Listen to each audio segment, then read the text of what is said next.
अमृतवाणी अब ज्ञान अमृत भक्तों को पिलाने वाली है। बहु जन्मों के अज्ञान तिमिर क्षण भर में मिटाने वाली है।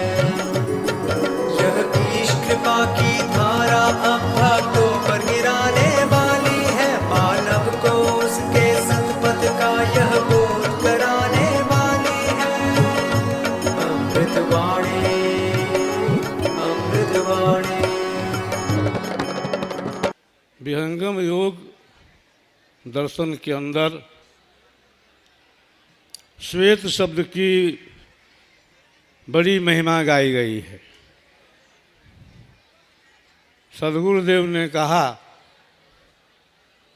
कि मेरी जो ध्वजा है वह चतुष्कोण है।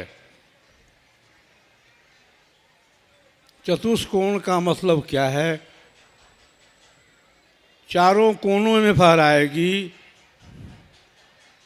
भूमंडल में फहराएगी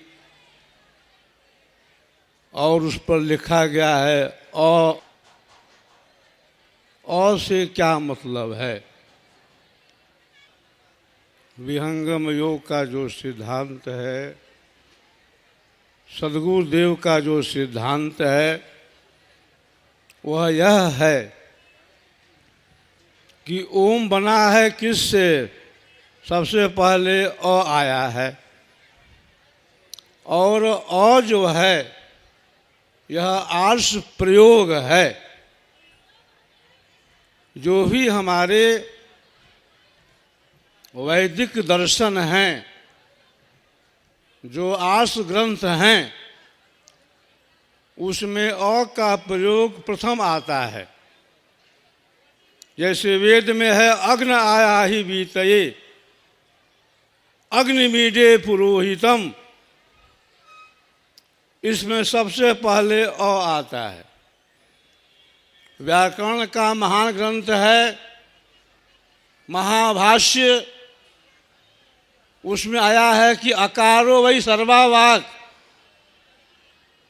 और जो है सभी वर्णों में व्यापक है। व्याकरण का जो महान ग्रंथ है अष्टाध्यायी,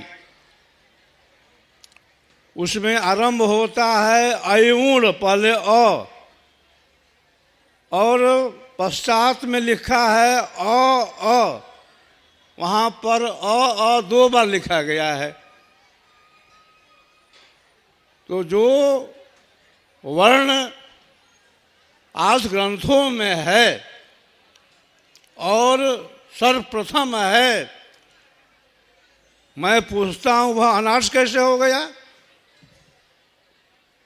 वह तो आर्ष है, उसका प्रयोग ऋषि ने किया है। अकारो वही सर्वावाक, और जो है सभी वर्णों में व्यापक है। जितने भी वर्ण हैं सबसे पहले उसमें अ आता है। और अ से मतलब क्या है? और जो है सद्गुरुदेव कहते हैं क्या है? ब्रह्म का संकेत है। और जो है मंगल सूचक शब्द है। और जो है विहंगम योग के दर्शन के अंदर एक व्यापक तत्व है। और से मतलब है अजर, अमर, अनादि, असीम, अनंत। भगवत गीता के अंदर भगवान कृष्ण क्या कहते हैं कि अक्षरों में मैं आकार हूं, मासों में क्या हूं? अगहन मास हूं। और जो है विहंगम योग का मूल तत्व है, विहंगम योग का परम तत्व है, विहंगम योग का सार तत्व है। और से मतलब है अक्षर सत्ता से, और से मतलब है अक्षर ब्रह्म से, और संकेत है सद्गुरु मंडल का, और संकेत है ब्रह्म मंडल का। अध्यात्म के अंदर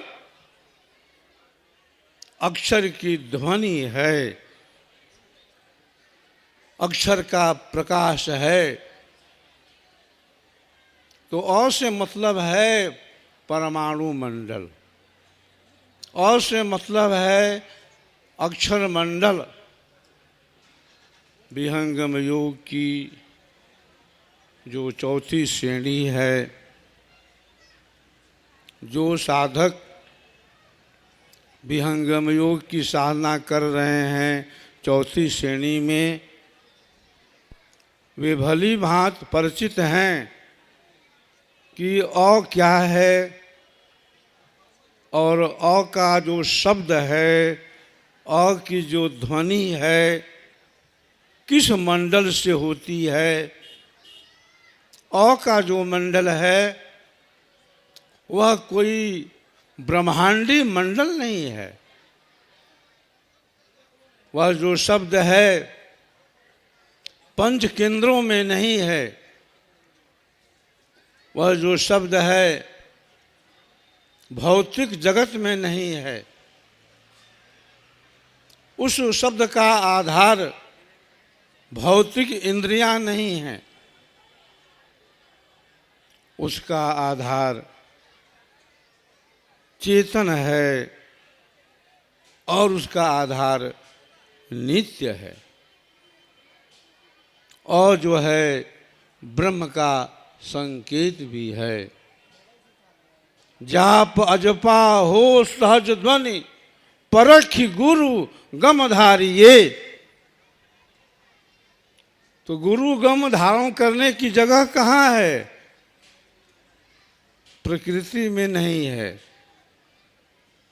देह में नहीं है। सद्गुरु की जो भूमि है वही तो अ की भूमि है, वही तो अक्षर की भूमि है। तो अ का जो भेद है, अ का जो रहस्य है, भौतिक संसार में तो है ही, वेद में तो है ही, व्याकरण में तो है ही, संत वाणी में तो है ही। विहंगम योग का जो दर्शन है, जो आधारशिला है, उसमें क्या है? अक्षर है और परम अक्षर है। अक्षर धनुष, अक्षर धनुष भेद गम ताना, सुरत तीर सतपुरुष ने थाना। अक्षर पार, अक्षर पार निअक्षर भरपूर, कहें मुनिंद्र सो सत्य कर मानिए। चांचरी भूचरी अगोचरी उन्मुनि खेचरी, पांचों की गम नाही। अधर तान तान ये रेचक पूरक, कुंभक के ढंग नाही। पढ़े गुनय वाद करे कबहु नहीं मानिए। श्वासा का जाप करे झूठ सो बखानिए। अक्षर पार निह अक्षर भरपूर, कहें मुनिंद्र सो सत्य कर मानिए। तो विहंगम योग का जो दर्शन है वह स्थिर है अक्षर पर, परम अक्षर पर। तो अ का जो विज्ञान है वह दो तरह का है। एक विज्ञान वहाँ पर है जहाँ पर वर्ण हैं, अक्षर हैं, और एक विज्ञान वहाँ पर है जहाँ पर अध्यात्म है। भगवद गीता के अंदर कहा गया है कि अध्यात्म कहाँ है? जहाँ पर अक्षर का आधार है, जहाँ पर अक्षर की भूमि है। अध्यात्म वहाँ पर है जहाँ पर परमाणुओं का योग वियोग है। अध्यात्म वहाँ पर है जहाँ पर विहंगम योग का साधक उस विशेष मंडल में अक्षर की आवाज को सुनता है, अक्षर के शब्द को श्रवण करता है। उस भूमि पर जो भूमि जड़ नहीं है, जो भूमि चेतन है। अनहद बाजा बाजता अक्षर शोर मचाए, अमीय बूंद झरिलाइया गगन महल गहराए। तो अक्षर जो है जड़ नहीं है, अक्षर का आधार चेतन है। और यह जो ध्वजा है हमारी क्या है? श्वेत है। कई तरह के रंग होते हैं, लाल है, पीला है, हरा है, गुलाबी है, बैगनी है। सारे रंगों को सूर्य जो है मिटा देता है, लेकिन यह जो श्वेत रंग है बंधुओं, यह मिटने वाला नहीं है। चाहे रंग लाल हो, पीला हो, काला हो, हरा हो, गुलाबी हो, बैगनी हो, सारे रंग फीके पड़ जाते हैं। लेकिन आपका यह जो श्वेत रंग है, सद्गुरुदेव कहते हैं कभी भी फीका नहीं पड़ता। करी पिपील के पंथ में कैसे कर प्रवेश, श्वेत सदन श्वेती ध्वजा फहराती वह देश। स्वरवेद का सिद्धांत है कि एक श्वेत भूमि होती है, श्वेत सिंहासन होता है, श्वेत ध्वजा होती है। तो यह जो ध्वजा है अध्यात्म विद्या की, परा विद्या की, ब्रह्म विद्या की, यह श्वेत इसलिए है कि विहंगम योग के अंदर श्वेत भूमि है, श्वेत ध्वजा है, श्वेत सिंहासन है, श्वेत श्वेत मय श्वेत है, श्वेत श्वेत मय श्वेत, तीन पाद अमृत भरा श्वेत महानद श्वेत। इस दोहे में श्वेत जो शब्द है 8 बार आया हुआ है। तो श्वेत जो है एक मंडल है, श्वेत एक भूमि है, श्वेत एक प्रकाश है, श्वेत जो है विहंगम योग का एक चेतन तत्व है, चेतन शब्द है। तो यह जो अ है कभी भी अनार्स नहीं है। जो अ को अनार्स कहते हैं वे अविवेकी हैं, वे मूढ़ हैं। और तो ब्रह्म का संकेत है। और सद्गुरुदेव ने कहा है कि अ जो है यह तो आर्ष प्रयोग है। तो बंधुओं, यह जो ध्वजा है अंकित, इसका एक विशेष मंडल है, इसका विशेष महत्व है। ध्वजा श्वेत अभेद अंकित, विश्व फहराने चहूं, आज्ञा तुम्हारी सत्य राखो, जन सदा फल पद गहूं। सद्गुरुदेव ने कहा कि मेरी जो ध्वजा अंकित है भूमंडल में फहराएगी, और भूमंडल के जो भी आध्यात्मिक पुरुष हैं, जिनके अंदर अध्यात्म का दिग्दर्शन है, वे इस श्वेत ध्वजा के नीचे आएंगे और विश्राम शांति पाएंगे। जहां पर अअंकित ध्वजा रहती है वहां पर क्या होता है? डर भय भाग जाता है। डर भय से हम दूर हो जाते हैं। जिस घर में श्वेत ध्वजा फहराती रहती है वहां क्या होता है? सद्गुरु का वास हो जाता है। और साधक कभी डरता नहीं है, कभी भय नहीं करता है। ध्वजा अअंकित जगत फहराय बसु अमृत झरे। और जो है इसको सद्गुरुदेव ने कहा कि यह अमृत है। तो इस तरह से बंधुओं, और जो है आर्ष प्रयोग है। अ का संकेत जो है मंगल सूचक है। अ में क्या है? सरलता है, सुगमता है। यह जो ध्वजा है सौहार्द का, शांति का प्रतीक है, सहानुभूति का प्रतीक है। जिस घर में श्वेत ध्वजा होती है उस घर में शांति का वातावरण हो जाता है। उस घर में सद्गुरु का वास हो जाता है। श्वेत ध्वजा फहराने के पूर्व में विहंगम योग संस्थान के साधकों ने, योगाचार्यों ने आपके बीच आसन प्राणायाम सिखाया। कल भीड़ थी स्वर वेद की कथा में, और अभी भीड़ है यज्ञ हवन के समय में।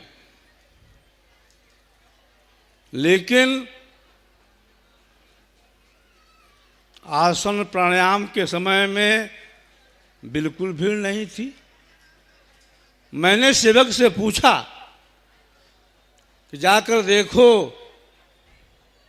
कितने लोग आसन प्राणायाम सीख रहे हैं।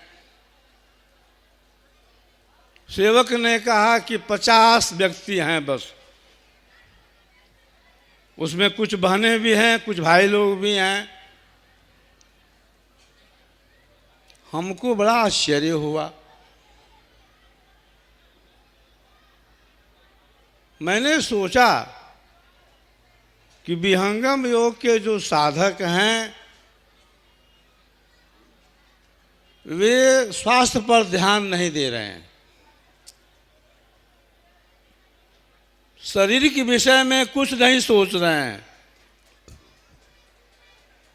स्वर वेद की कथा आप सुन रहे हो, लेकिन आपके पैर में अचानक दर्द हो जाए, आपके सिर में दर्द हो जाए, पीठ में दर्द हो जाए, स्वर वेद की कथा आप नहीं सुन पाओगे। ज्येष्ठ आत्मज विज्ञान देव महाराज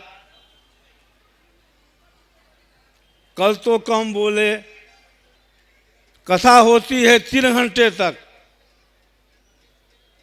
कभी कभी 4 घंटे तक बोलते हैं।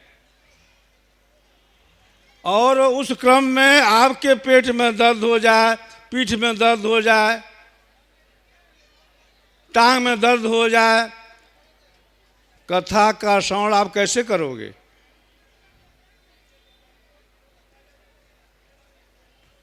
सबके मूल में क्या है?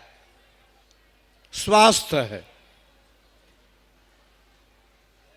सब कुछ है और आपका स्वास्थ्य ठीक नहीं है तो लगता है कि कुछ भी नहीं है। संसार के अंदर कई सारे सुख हैं। उसमें एक सुख ये भी है कि हम जब तक शरीर में रहें निरोग रहें। अर्थागमो नित्यम आरोगिता च प्रिया च भार्या प्रियवादिनी च वयश्च पुत्रो अर्थकरी च विद्या षड जीवलोकस्य सुखानि राजन। संसार के अंदर सबसे बड़ा सुख क्या है? शरीर आपका निरोग रहे, स्वस्थ रहे। और क्या सुख है? आपके घर में लक्ष्मी का वास हो, धन का आगम हो। और क्या सुख है? आपकी जो धर्मपत्नी हो कैसी हो? मधुर भाषुणी हो, मधुर बोलने वाली हो। और क्या सुख है? घर में युवा लड़का हो।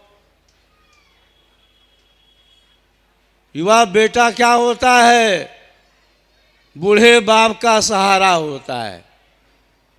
वो भी परिवार में बहुत बड़ा एक सुख का साधन होता है। और क्या सुख है? आपके पास ऐसा हुनर हो, ऐसी विद्या हो, जिसके द्वारा आप अर्थ का उपार्जन कर सकें।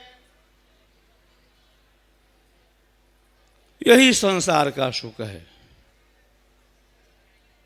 घर में प्रतिदिन धन का आगम हो, शरीर से हम स्वस्थ रहें, धर्म पत्नी मधुर भाषणी हो, युवा लड़का हो, और अपने पास ऐसा हुनर हो, ऐसी कला हो, जिसके द्वारा हम अर्थ का उपार्जन कर सकें। तो मैं देख रहा हूं कि विहंगम योग के साधक स्वास्थ्य के प्रति सचेत नहीं हैं, जबकि सब कुछ होने वाला है शरीर से ही। विहंगम योग के प्रणेता सदगुरु सदाफल देव जी महाराज लिखे हैं पुस्तक योग चंद्रिका। उस योग चंद्रिका में क्या है? आसन है, प्राणायाम है, खट क्रिया है। विहंगम योग के साधक को प्रतिदिन आसन करना चाहिए, प्रतिदिन प्राणायाम करना चाहिए। विहंगम योग के प्रणेता सदगुरुदेव भगवान प्रतिदिन आसन प्राणायाम करते थे। प्रथम आचार्य श्री प्रतिदिन आसन प्राणायाम करते थे। वह परंपरा आज भी चल रही है। मैं भी प्रातःकाल प्रातः भ्रमण करता हूँ, प्रतिदिन आसन प्राणायाम करता हूँ। और जो भी हमारे विहंगम योग के साधक हैं, उनको भी हम लोग बताते हैं कि प्रतिदिन आसन करो, प्रतिदिन प्राणायाम करो।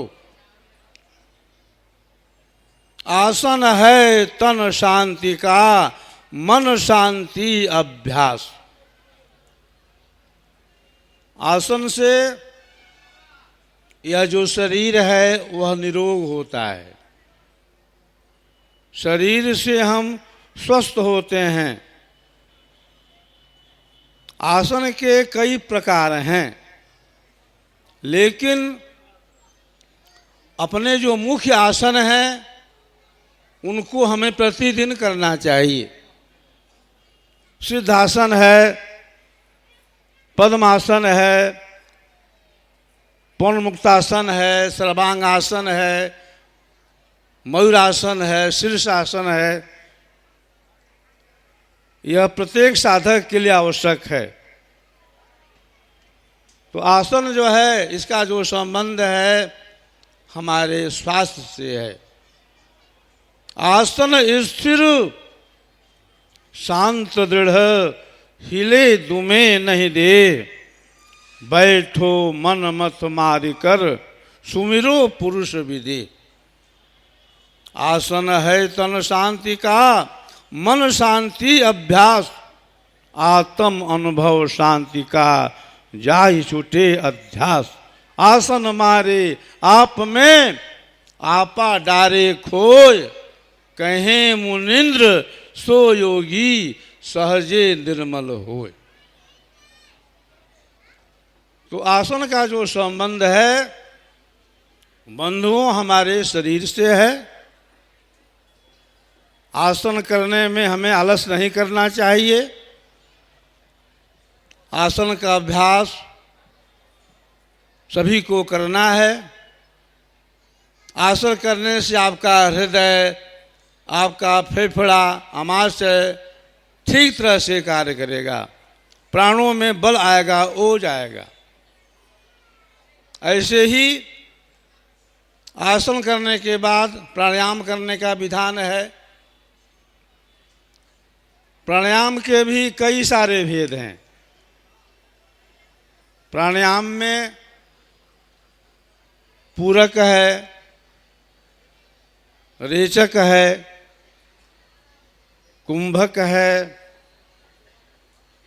प्राण अपान का मेल है। कहीं पर कपालभाति है, कहीं पर भस्त्रिका है, कहीं पर अनुलोम विलोम है, कहीं पर चंद्रभेदी है, कहीं पर सूर्यभेदी है। प्राणायाम के द्वारा बुद्धि का जो मल है वो दूर होता है, बुद्धि हमारी तीव्र होती है। साथ ही साथ जो साधक प्राणायाम करता है उसको मन के निग्रह में भी काफी सहयोग मिल जाता है, क्योंकि प्राण और मन का जो है बहुत गहरा संबंध है।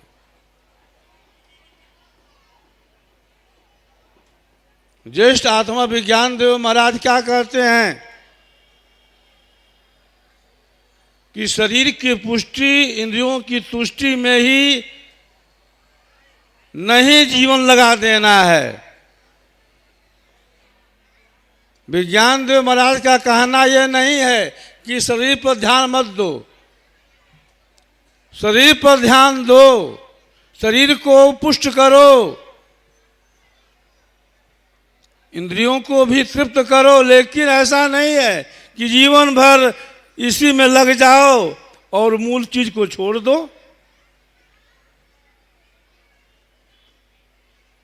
तो आसन प्राणायाम को हमें नहीं छोड़ना है। आसन प्राणायाम के द्वारा आप शरीर से स्वस्थ रहोगे, और जब शरीर स्वस्थ रहेगा तो आपका मन भी स्वस्थ रहेगा। मन को स्वस्थ रखने के लिए, मन को निरोग रखने के लिए शरीर का आसन काम नहीं करता है। आसन प्राणायाम का संबंध मन से है कुछ अंशों में, लेकिन मन को नियंत्रित करने के लिए आवश्यकता है मन के आसन की। तन के आसन से मन का नियंत्रण नहीं होने वाला है। तन का आसन मन के नियंत्रण में सहायक हो सकता है, लेकिन पूरा पूरा मन तो तभी स्थिर होगा, नियंत्रित होगा जब हम मन का आसन करेंगे। आज सारे विश्व में धूम मची है किसकी? तन के आसन की। शरीर को खींचना है, शरीर को तानना है, श्वास को रोकना है, श्वास को छोड़ना है। क्या यही योग है? सदगुरु देव ने कहा कि तन का आसन है जिसको सभी कर रहे हैं, क्या बूढ़ा क्या जवान, सभी लोग तन के आसन में लगे हुए हैं। विहंगम वो कहता है कि मन का आसन मैं बतलाता हूं।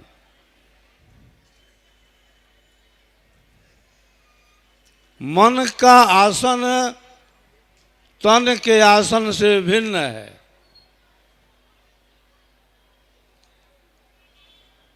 तन का आसन तो तन में होता ही है, मन का आसन भी तन ही में होता है, लेकिन उसका स्थान, उसका भेद, उसका रहस्य, उसकी भूमि अलग है। मन को हम कैसे रोकें, मन की गति को हम कैसे कैच करें, कितनी देर रोकें, कहाँ रोकें, इस विधि को जानना भी आवश्यक है। और जो भी विहंगम योग के प्रथम कोट के साधक हैं, मन को रोकने की क्रिया प्रतिदिन कर रहे हैं, लेकिन प्रश्न क्या करते हैं कि मन रुकता नहीं है, मन को हम कैसे रोकें। तन के आसन से मन का नियंत्रण नहीं होने वाला है। तन का आसन मन के नियंत्रण में सहायक हो सकता है, लेकिन पूरा पूरा मन तो तभी स्थिर होगा, नियंत्रित होगा जब हम मन का आसन करेंगे। आज सारे विश्व में धूम मची है, किसकी? तन के आसन की। शरीर को खींचना है, शरीर को तानना है, श्वास को रोकना है, श्वास को छोड़ना है। क्या यही योग है? सदगुरु देव ने कहा कि तन का आसन है जिसको सभी कर रहे हैं, क्या बूढ़ा क्या जवान, सभी लोग तन के आसन में लगे हुए हैं। विहंगम वो कहता है कि मन का आसन मैं बतलाता हूं।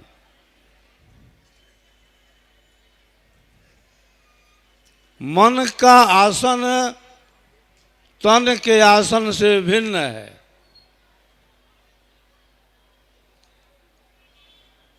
तन का आसन तो तन में होता ही है, मन का आसन भी तन ही में होता है, लेकिन उसका स्थान, उसका भेद, उसका रहस्य, उसकी भूमि अलग है। मन को हम कैसे रोकें, मन की गति को हम कैसे कैच करें, कितनी देर रोकें, कहाँ रोकें, इस विधि को जानना भी आवश्यक है।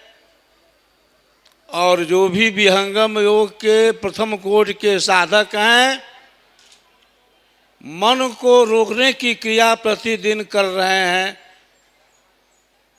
लेकिन प्रश्न क्या करते हैं कि मन रुकता नहीं है, मन को हम कैसे रोकें। विज्ञान देव महाराज क्या बोलते हैं कि तुम्हारा मन कैसे रुकेगा? तुम तो स्वर वेद पढ़ते ही नहीं हो। जो साधक स्वर वेद का पाठ नहीं करेगा, जो साधक स्वर वेद की कथा का श्रवण नहीं करेगा, उसका मन कंट्रोल में कहाँ होगा? तो मन को रोकने के लिए आसन कर लो, प्राणायाम कर लो, लेकिन आसन प्राणायाम करने से ही मन रुकने वाला नहीं है। स्वर वेद का पाठ करो, स्वर वेद की कथा का श्रवण करो, स्वर वेद की कथा जहाँ जहाँ हो वहाँ पर पहुँचो, कथा का श्रवण करो। मन तुम्हारा क्यों नहीं रुकेगा? मन तो रुकेगा ही। मन की गति को आप कैसे कैच करोगे, इसका अनुभव आपको तब होगा जब आप स्वर वेद की कथा का श्रवण करेंगे, जब आप स्वर वेद का पाठ करेंगे। साथ ही साथ सद्गुरु से प्रार्थना भी करना है कि हे प्रभु, हे सद्गुरु, मेरे मन को रोको, मेरे मन का निग्रह करो। सद्गुरु से क्या छिपा है? सद्गुरु सब जानता है। सद्गुरु तो आपका माता है, पिता है, भाई है, बंधु है, उससे आप क्यों छिपाते हो? खुलकर अपनी बात कहो और जो निर्देश हो, आदेश हो, उसका पालन करो। मन को रोकना कठिन तो है ही है। अर्जुन कहते हैं कि हे भगवान, मन बहुत चंचल है। मन को रोकना वैसे ही कठिन है जैसे कोई कहे कि मैं हवा को रोक लिया। तो भगवान कृष्ण क्या कहते हैं कि हे अर्जुन, मन को रोकने का भी तरीका है, और वह तरीका क्या है? वह तरीका है अभ्यास और वैराग्य। अभ्यास क्या है? जिस क्रिया को जान करके हम उसकी बार बार पुनरावृत्ति करते हैं, उससे हम अभ्यास करते हैं। वही अभ्यास जो है वैराग्य का रूप ले लेता है। तो आवश्यकता जो है मन के आसन की भी है। हमारे सद्गुरुदेव ने कहा कि तन का आसन है, मन का आसन है, जीव का आसन है, और आसन है अक्षर मंडल का, अक्षर भूमि का। सारा संसार तन के आसन में भूला हुआ है। आसन प्राणायाम अपने में संपूर्ण योग नहीं है। इसको बतलाने वाला आज विश्व में कौन है? एकमात्र विहंगम योग संस्थान है। एकमात्र स्वर वेद का दर्शन है। एकमात्र स्वर वेद का वाङ्मय है जो बतलाता है कि आसन प्राणायाम योग का एक अंग है। आसन प्राणायाम अपने में संपूर्ण योग कभी नहीं है और कभी नहीं होगा। यम, नियम, आसन, प्राणायाम, प्रत्याहार, धारणा, ध्यान और समाधि, यह योग के 8 अंग बताए गए हैं। तो आसन प्राणायाम जो है बंधुओं, योग का एक अंग है। संपूर्ण योग कभी नहीं रहा और कभी नहीं रहेगा। यह जो योग विद्या है कभी भी आसन प्राणायाम तक सीमित नहीं रही है। योग जो है व्यापक शब्द है। योग सबके लिए है और योग का आधार भी कई तरह का है। अब थोड़ा हम विचार कर लें कि यज्ञ हम क्यों करें, यज्ञ की क्या आवश्यकता है, यज्ञ करने से क्या लाभ है। विहंगम योग में यज्ञ क्यों किया जाता है। बंधुओं, विहंगम योग के प्रणेता सद्गुरु सदाफल देव जी महाराज ने जब प्रचार कार्य आरंभ किया तो प्रचार कार्य आरंभ करने के पहले 1,00,000 मंत्रों से आहुतियां दी थी। सिद्धियों का प्रकार कई तरह का है, जन्म है, मंत्र है, औषधि है, तप है और समाधि है। तो मंत्र भी एक सिद्धि है। मंत्रों के द्वारा बहुत से कार्य बड़े ही सरल हो जाते हैं। मंत्रों में भी एक विशेष ऊर्जा है। मंत्रों के द्वारा हम ऋषियों का आवाहन करते हैं, देवों का आवाहन करते हैं। उसका एक विशेष मुहूर्त होता है, समय होता है।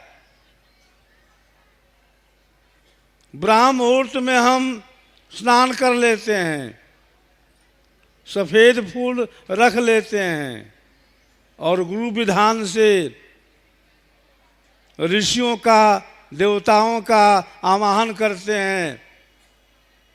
एक विशेष भूमि से हमें क्या मिलता है? ऋषियों की ऊर्जा मिलती है, ऋषियों की शक्ति मिलती है, ऋषियों के दर्शन होते हैं, उनका संदेश मिलता है, उनका संकेत मिलता है, उनकी वाणी प्राप्त होती है, दिशा निर्देश मिलता है।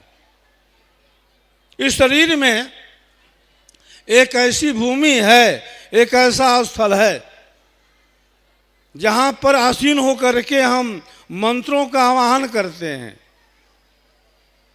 ऋषियों को बुलाते हैं, उनका आशीर्वाद लेते हैं, उनकी शक्ति लेते हैं। जो भी हम मंत्र बोलते हैं यज्ञ हवन में, सभी मंत्रों के ऋषि भी अलग अलग होते हैं। आज हम यज्ञ हवन के माध्यम से आवाहन करेंगे गौतम ऋषि का, कपिल ऋषि का, विश्वामित्र ऋषि का, कणाद का, अग्नि का, अरिमा का, मेघातिथि का। सबके मंत्र अलग अलग हैं, ऋषि भी अलग अलग हैं। यज्ञ के द्वारा हमारी जो भावना है पवित्र होती है, शुद्ध होती है। यज्ञ के द्वारा वायुमंडल पवित्र होता है। यज्ञ के द्वारा अनेक रोगों का शमन भी होता है। यज्ञ का जो धुआं है वो धुआं किसका है? पेट्रोल का नहीं है, डीजल का नहीं है, कोयले का नहीं है। वह धुआं जो है आयुर्वेदिक अनेक जड़ी बूटियों का है। बहुत सी कामनाएं भी हमारे पास हैं। कामनाओं का, इच्छाओं का तो कोई अंत ही नहीं है। ऋषियों ने कहा कि स्वर्ग कामो यजेत, जिसको स्वर्ग में जाना हो, स्वर्ग पहुंचना हो, क्या करे? प्रतिदिन हवन यज्ञ करे। स्वर्ग से मतलब क्या है?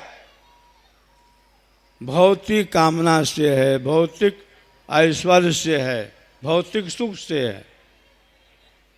यह विशुद्ध कर्मकांड है। विहंगम योग विशुद्ध अध्यात्म है। तो भौतिक कामनाओं की पूर्ति के लिए भी यज्ञ हवन की आवश्यकता है। हम तरह तरह की समस्याओं से घिरे हुए हैं। समस्या है आवास की, समस्या है बेरोजगारी की, हम अनेक रोगों से ग्रसित हैं। तो यज्ञ हवन हम क्यों करते हैं? कि हमारी जो समस्याएं हैं भौतिक जगत की, वह सब दूर हो जाएं। हमारी जो दिशाएं हैं हमारे मित्र बन जाएं, हमारा कोई शत्रु न हो। जब तक हम संसार में रहें, सुखी जीवन यापन करें। यज्ञ हवन में हम आशीर्वाद लेते हैं ऋषियों का, उनका आवाहन करते हैं। माता पिता आचार्य गुरु हमारे क्या हैं? चेतन देवता हैं। इनका हम सम्मान करते हैं, आदर करते हैं। आप सोचिए, माता पिता के संबंध से हम संसार में आए हैं। माता पिता का, आचार्य का हम आदर करें। यह प्रेरणा मिलती है किसके द्वारा? यज्ञ हवन के द्वारा। यज्ञ हवन के द्वारा हमें शिक्षा मिलती है कि समाज में हम कैसे रहें। कुछ हमसे आयु में बड़े हैं, उनका हम कैसे सम्मान करें। जो समान आयु के हैं उनके साथ हमारा व्यवहार कैसे दोस्ती का हो। जो हमसे आयु में छोटे हैं उनको हम कैसे प्यार दें, स्नेह दें, यह शिक्षा मिलती है यज्ञ हवन के द्वारा। यज्ञ हवन के द्वारा नाश होता है अविद्या का, नाश होता है अन्याय का, नाश होता है अभाव का। विहंगम योग मनोनिग्रह से लेकर आत्मज्ञान एवं परमात्मा प्राप्ति तक की यात्रा है। विहंगम योग अमर हिमालय योगी अनंत श्री सद्गुरु सदाफल देव जी महाराज ने अपनी 17 वर्षों की गहन साधना से इस सनातन ब्रह्म ज्ञान को धरती पर पुनर्स्थापित किया है।